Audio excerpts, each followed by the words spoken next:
నీకు పెత్తనం ఇవ్వడానికి మేము ఒప్పుకోం. అది సార్ నిర్ణయం. ఎవరి నిర్ణయం అయినా సరే నీకు పెత్తనం ఇవ్వడానికి మేము ఒప్పుకోం. నేను సార్ ఏం చెప్తే అది చేస్తాను. మీ మాటలు వినాల్సిన అవసరం నాకు లేదు. నా వ్యాపార వ్యవహారాలను చూసుకునే పూర్తి బాధ్యత సత్యప్రసాద్కి అప్పగిస్తున్నాను. ఇప్పటి వరకు బానే ఉన్నారుగా, ఇంతలోనే ఏమవుతుంది? మీరే మా నాన్నని ఏదో చేశారు. ఏంటండి అలా మాట్లాడుతున్నారు? నాన్న నాన్న ఏమండి? సార్కి పక్షవాతం వచ్చిందమ్మా.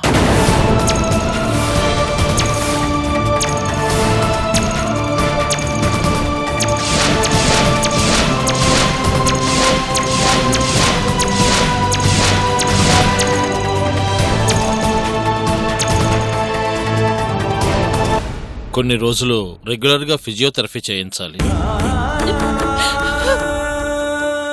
జాగ్రత్తగా చూసుకోవాలి. సార్ని చూసుకోవడానికి మేమందరం ఉన్నాం డాక్టర్ గారు. ఆయన తిరిగి మామూలు మనిషి అయితే చాలు. ఇప్పుడు మెడిసిన్స్ ఇస్తాను, జాగ్రత్తగా వాడండి. ఫిజియోథెరపీ చేయించండి. వీలైనంత త్వరలోనే ఆయన మామూలు మనిషి అవుతారు.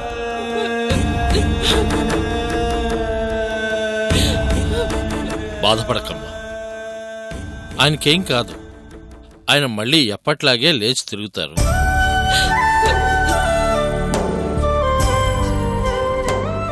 నాకు ఒకటి అర్థం కావట్లేదు. 10 రోజుల క్రితం సార్ నా దగ్గరకు వచ్చారు. రెగ్యులర్గా చేయించుకున్నట్టే అన్ని చెకప్లు చేయించుకున్నారు. ఆ రోజు అన్ని రిపోర్ట్స్ నార్మల్గానే వచ్చాయి.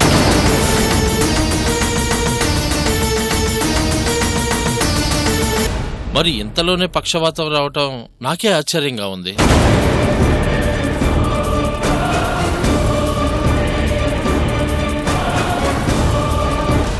అందుకే సార్ బ్లడ్ శాంపిల్ ఒకసారి ల్యాబ్కు పంపించి చెక్ చేయించాలి. వద్దు డాక్టర్ గారు, అసలే ఆయనకి బాగోలేక ఆ విధంగా బాధపడుతుంటే మీరేమో బ్లడ్ శాంపిల్స్ అని ఆ టెస్ట్లని ఈ టెస్ట్లని ఆయన్ని బాధ పెట్టకండి. సారు నేనెందుకు బాధ పెడతానమ్మా? ఆయన ఉన్న హెల్త్ కండిషన్కి పక్షవాతం వచ్చే అవకాశమే లేదు. మరి ఎందుకు వచ్చింది అనేది తెలుసుకోవాలి కదా. తెలుసుకోవాలి సార్. ప్రాబ్లం తెలిస్తేనే కదా సాల్వ్ చేయడం కుదురుతుంది. ఆల్రెడీ చెకప్ చేశాక బ్లడ్ శాంపిల్ తీసుకున్నాను. మీరేం టెన్షన్ పడకండి. చూడు బాబు, ఆయన్ని జాగ్రత్తగా చూసుకోండి. మార్నింగు ఈవినింగు సార్కి ఫిజియోథెరపీ చేయటానికి మా పర్సన్ని పంపిస్తాను. సార్ త్వరగా రికవర్ కావటానికి మా ప్రయత్నం మేము చేస్తాం. మీరు మాత్రం కేర్ తీసుకోండి చాలు. అలాగే డాక్టర్ గారు. వస్తాను.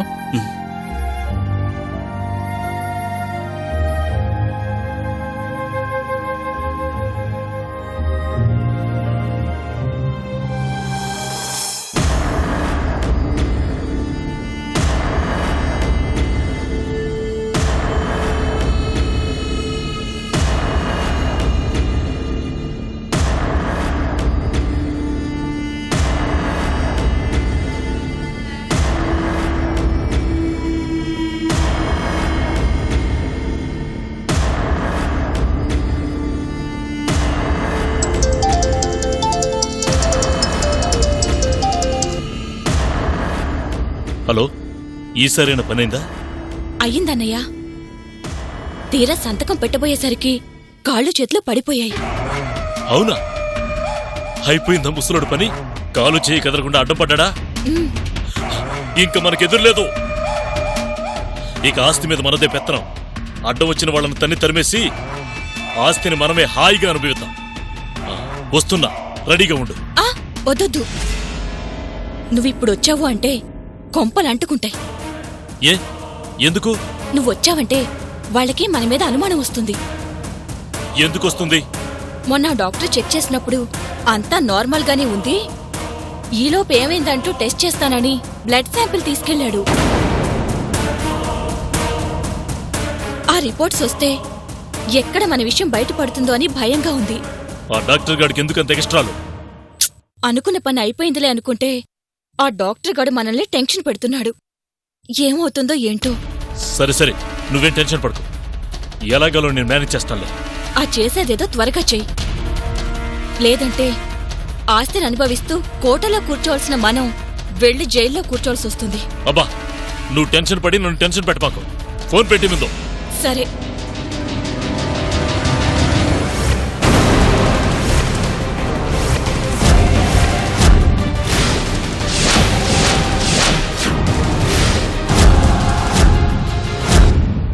ఏం చేశారే? ఏం చేశారు మీ నాన్ని? చెప్పు. మేమేం చేశాం? అంతా విన్నానే. నాకు కూడా తెలియకుండా ఏం మందు పెట్టారా ఆయనకి? అబ్బా అరవకమ్మా, ఏం కాదులే. ఆయుర్వేదం మందే. దానివల్ల ప్రమాదం ఏం ఉండదు. ప్రమాదం లేదని ఎలా చెప్తావే? ఏ బిడ్డలైనా తండ్రి కాళ్ళు చేతులు అలా పడిపోయేలా చేస్తారా? ఆస్తికి అడ్డం వస్తున్నాడని ప్రాణం తీస్తారా?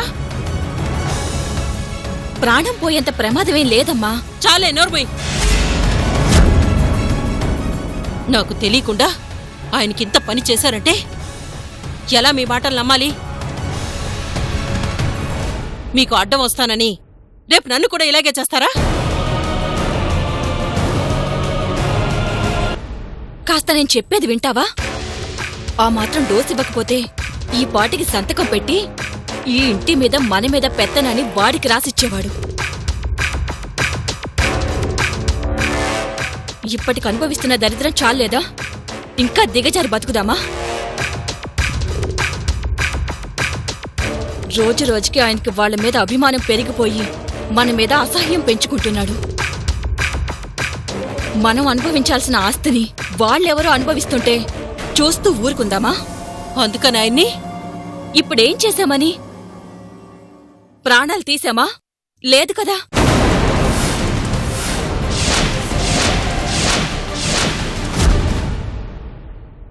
ఆ మూలిక పనిచేసినంతకాలం అలానే ఉంటాడు.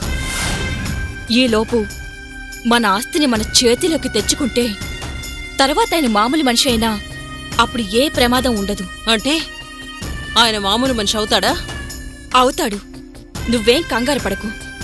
ఇదిగో, నువ్విలా గోల్ చేస్తావని నీతో చెప్పలేదు. ఇదంతా ఆయన చేసుకున్నదే. సొంత పిల్లలు భార్య గురించి ఆలోచించడం మానేసి వాడెవడికో పెత్తనం ఇవ్వాలని చూస్తే మన పరిస్థితి ఏంటి? అందుకే నాకు బాధగా ఉన్నా ఆ మాత్రం డోస్ ఇవ్వక తప్పలేదు. నువ్వేం కంగారు పడకమ్మా, ఆయనకేం కాదు. పద రా.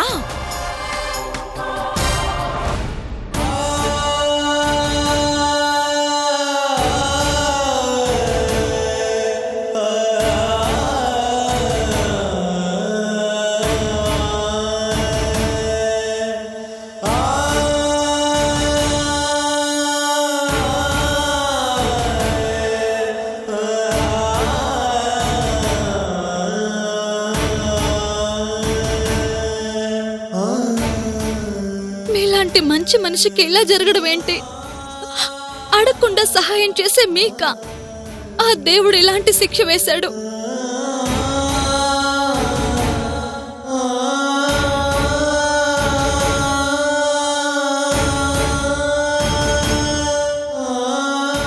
మిమ్మల్ని ఇలా చూడాల్సి రావడం చాలా బాధగా ఉంది సార్. దర్జాగా 10 మందిలో తిరిగే మీరు ఇలా పక్షవాతంతో బాధపడుతుంటే చూడలేకపోతున్నాం సార్.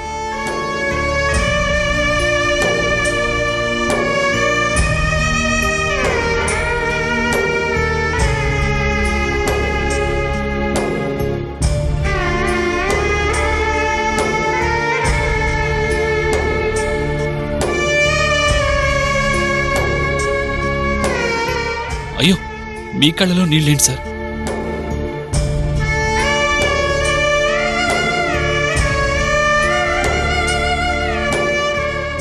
బాధపడకండి సార్, మీకేం కాదు. మీరు త్వరలోనే కోలుకొని మామూలు మనిషి అవుతారు. మామూలు మనిషి అవుతారు. మిమ్మల్ని మామూలు మనిషిగా మేం చేసుకుంటాం సార్.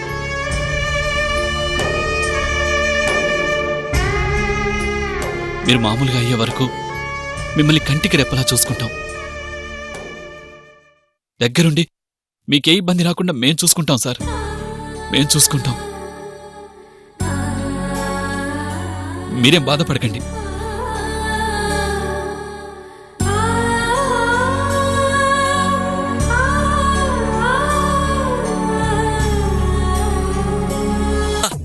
సునందా, ఓహో సునందా, ఏంటల్లుడు మంచి హుషారుకున్నావు? లాటరీ ఏం తగిలిందా? లాటరీ దొరికితే ఏమొస్తుంది మావా? ఏకంగా నిదే దొరికిపోతుంది. ఆ ఏంటండి మనకు శుభవార్త. శుభవార్త? ఏంటది? ఇన్ని రోజులు మనల్ని ఏడిపించిన మా నాన్న మంచాన పడ్డాడు. ఆల్రెడీ మంచం మీదే ఉన్నారుగా. మళ్ళీ ఎక్కడ లేస్తాడో అని ఏకంగా పక్షవాతం వచ్చి సునందా.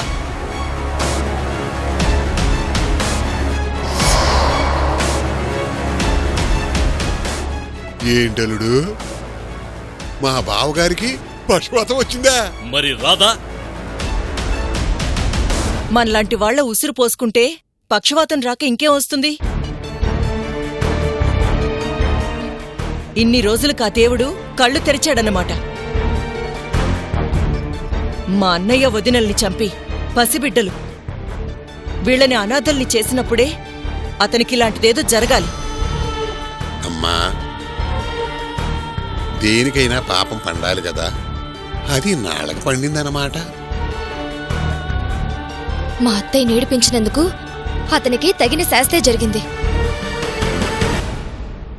అల్లుడు, ఎలాగూ మీ నాన్న మంచానికి అంకితం అయిపోయాడు కాబట్టి ఇంకా ఆ ఆస్తి వివరాలు సరి చేసుకుంటే పోతుందిగా. ఆస్తికి సంబంధించి నేను చేసేదేముంది మామా. సునంద ఎలా చెప్తే అలా. ఆహా, అమ్మాయి మాత్రం నీ మాట కాదంటుందా? ఇది మీ ఆస్తి, ఇంతకాలం మీ నాన్న బలవంతంగా అనుభవించాడు. ఇప్పుడు ఎలాగో మంచాన పడ్డాడు కాబట్టి మీ ఆస్తి మీరు తీసుకుంటే సరి. ఏమంటావమ్మా? అది మా ఆస్తే కాదు, ఈ పిల్లల ఆస్తి కూడా. పుట్టిన దగ్గర నుంచి వీళ్ళు ఏమనుభవించారు? ఆనంద్ భూపతి గారి సంస్థానానికి వారసులయ్యుండి ఎక్కడో అనాథులుగా బతికారు. అందుకే సునందా, ఎలాగూ వారసురాలు వచ్చింది కాబట్టి ఆస్తిని ఎలాగైనా మా నాన్న దగ్గర నుంచి తీసుకుని నందిని వాళ్ళకి అప్పచెప్పాలి కదా. అవునండి, ఆస్తిని ఎలాగైనా తీసుకోవాలి. దానికి సంబంధించిన ప్రాసెస్ చెయ్యాలి. అసలు ఇంతకాలం మా ఆస్తిని అనుభవిస్తుంటే అతన్ని ఏవీ చేయకుండా మీరిలా కష్టపడుతూ వచ్చారు. ఇంకా ఆలస్యం చెయ్యొద్దు, మన ఆస్తిని మనం తీసుకుందాం. అది అమ్మాయి చెప్పింది కరెక్ట్ గా ఉంది. ఇక నుంచి మనమంతా ఆ పనిలోనే ఉందాం. ఏమ్మా సునందా, నువ్వేమంటావు? అలాగే బాబాయ్, ప్లాన్ చేద్దాం. పదమ్మా.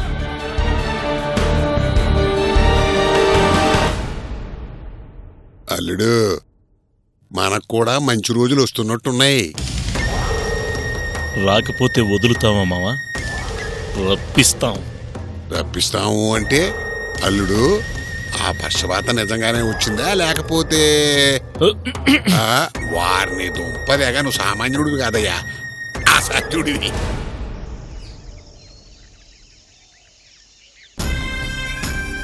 వాళ్ళని ఇంట్లోంచి బయటికి తరిమేయడానికి ఇదే మంచి టైం అమ్మా.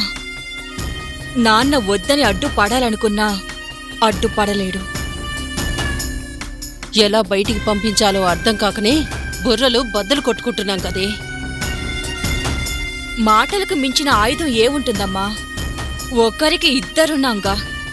ఇద్దరం చెరో పక్క చేరితే వాళ్లే పారిపోతారు. వాళ్ళెవరో వచ్చి మనింట్లో పెత్తనం చెలాయిస్తుంటే వాళ్ళు ఎలా బయటికి పంపించాలని మనింట్లో మనమే ఆలోచించాల్సిన కర్మ పట్టింది.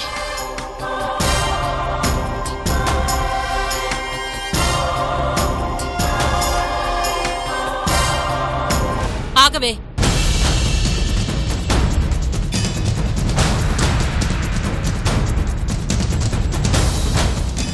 ఏంటే అది?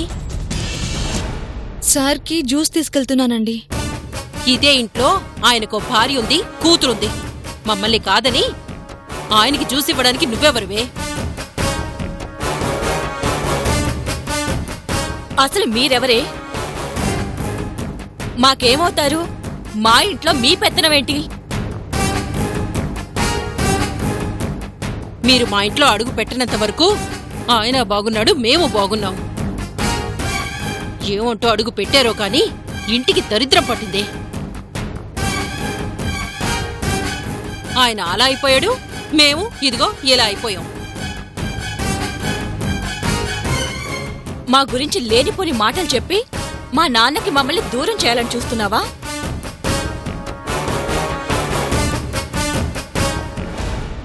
ఏం మందు పెట్టి ఆయనకి పక్షవాతం వచ్చేలా చేశారు? అయ్యో అలా అనకండి. ఆయన సంతోషం కోసం ఏమైనా చేస్తాం కానీ సార్ని బాధ పెట్టే పని ప్రాణం పోయినా చెయ్యం. ఇదిగో ఈ మాటలు చెప్పే ఆయన్ని మాకు కాకుండా చేశారు. మెల్లగా ఆయన్ని మమ్మల్ని అందరినీ వీధి పాలు చేస్తారు, అంతేగా?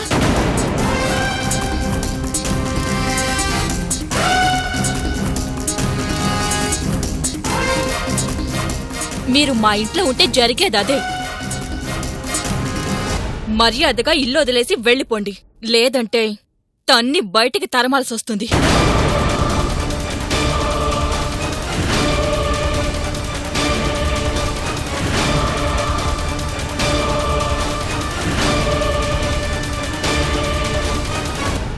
ఏంటి చెప్తుంటే అర్థం కావడం లేదా? పో బయటికి. వసు, మాటలతో చెప్తే వాళ్ళకి ఎలా అర్థమవుతుంది? మెడ పెట్టి బయటికి గెంటితే వాళ్లే పోతారు. పోవే.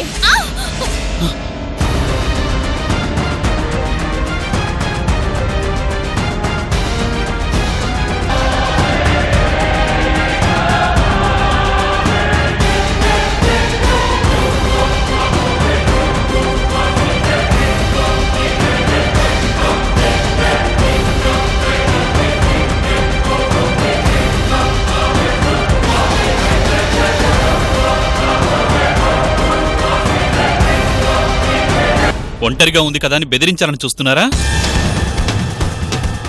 నువ్వుంటే మాత్రం ఏం చేస్తావు? చూడండి, మీ నాన్నగారంటే మాకు చాలా గౌరవం ఉంది. అంటే నన్ను నన్ను కొడతావా? మీకు భయపడ్డానికి, మీరు చెప్పింది వినడానికి మీరు పిలిస్తే మేము రాలేదు. సార్ రమ్మంటే వచ్చాం. ఆయన పొమ్మంటేనే పోతాం. మరోసారి గర్భవతిగా ఉన్న నా భార్యని ఇలా బాధ పెట్టడం చూశానంటే బాగుండదు.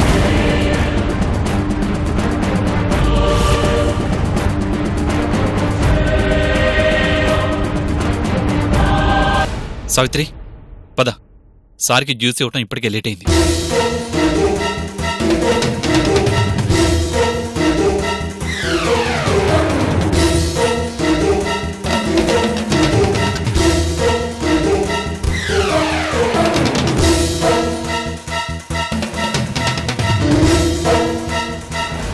అమ్మో అమ్మో, చూసావమ్మా, వాడు మనల్ని బెదిరించేదాకా వచ్చాడు. ఇక ఇంట్లో మనల్ని ఉండనిస్తాడా? వాళ్ళు ఎలా ఉంటారో నేను చూస్తాను.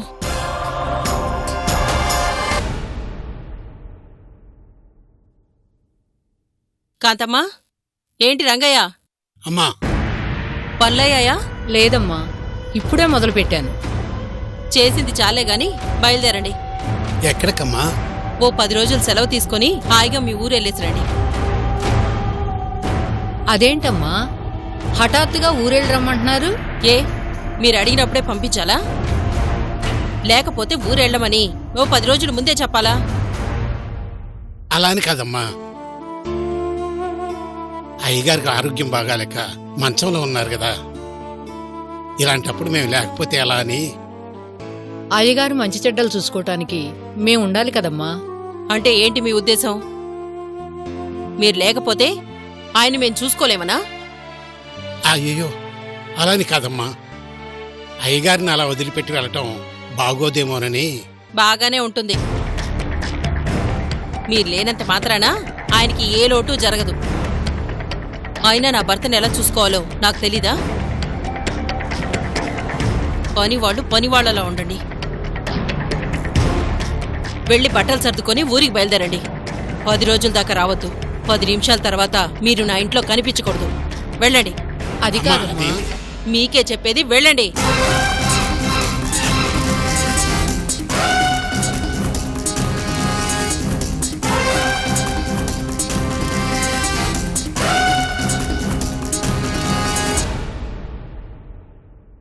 Good morning doctor.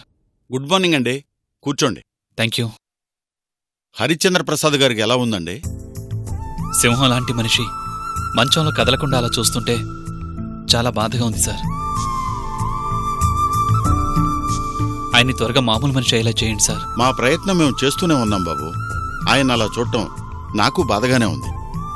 10 మంది బాగుండాలి అనుకునే మంచి మనిషికి ఇలా జరగడం ఏంటి సార్? ఒక్కసారిగా ఆయన బ్లడ్ ప్రెషర్ పెరిగి నరాల మీద విపరీతమైన ఒత్తిడి కలగటం వలన ఆయనకి పెరాలసిస్ వచ్చింది బాబు. ఆయన దేనికి అంతగా ఎమోషనల్ అవ్వరు సార్. చాలా కూల్గా ఉంటారు. సారు గురించి నాకు బాగా తెలుసు బాబు. హెల్త్ విషయంలో చాలా కేర్ తీసుకుంటారు. చాలా నెమ్మదిగా ఉంటారు. రీసెంట్గా జనరల్ చెకప్కి వచ్చినప్పుడు కూడా రిపోర్ట్స్ అన్నీ నార్మల్గా ఉన్నాయి.